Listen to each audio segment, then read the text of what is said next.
Hey, Pastor Steve Waldron, I hope you're having a great day in Jesus. Thank you so much for being with us. Question, did the plagues of Egypt, found in the book of Exodus, was it caused by a volcano or volcanic eruption somewhere? I actually heard that recently, and I would like to say no, not to my knowledge. Thanks for being here with us. This goes back to the natural arrangement theory of the book of Exodus, and I don't think it holds water at all. As you read the book of Exodus, the plagues of the book of Exodus, here's some of the reasoning. Now, just recently, to my knowledge, has it been said a volcano. At other times, it's been other natural phenomenon that happen. But so the volcanic ash would have turned the Nile River red and the waters red. I'm wondering, well, how did it have the magicians and Aaron's rod turn into snakes, and eat each other? Aaron's rod ate the rods and the snakes of the magicians, Janus and Jambres.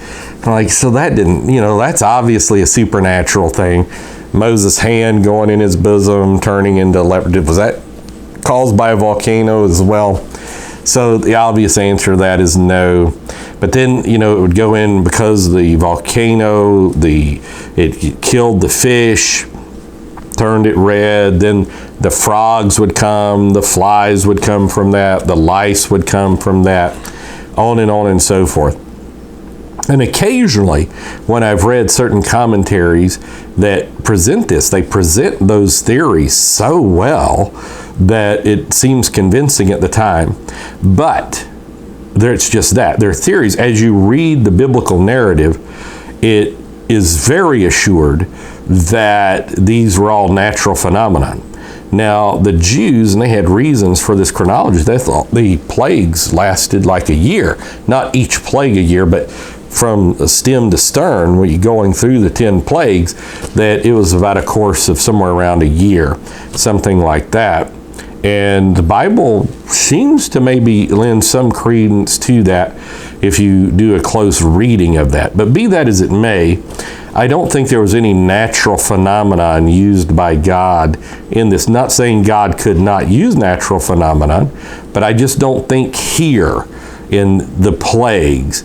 And my only suggestion to you would be to read it, and read it closely, deeply, and prayerfully, and see if you come up to a conclusion that there was any type of naturalistic thing, like frogs getting in the ovens and all of this. And then Moses' miraculous ability to get rid of the plagues at the behest of Pharaoh and these type things. And then for the plagues not to touch Goshen, there's all supernatural elements there. So, I think it's, Discovery Channel. I'm not blaming Discovery Channel. They may not have done this. I'm using that as a genre of different people, as they say, unholy hands on the Bible, Burgon's classic. J.P. Green compiling Burgon's writings on Holy Hands on the Bible, that, people are just constantly looking at something to say, well, it did happen, but really it had a naturalistic explanation. I think sometimes you just got to say, it's a supernatural power of God. And again, my suggestion to you is to read it prayerfully, closely, and to try to put in either the volcanic theory or any of the other theories you may have heard, see if they fit, because I have, and for years, and they don't fit at all. So no, I don't think the 10 plagues were caused by a volcano. God bless. Hey, thanks for being with us. Pray for us. Join us daily. Hit the bell notification when you subscribe. Listen to our other videos. And Sister Waldron's the camera woman. She's a good one. God bless. Bye-bye.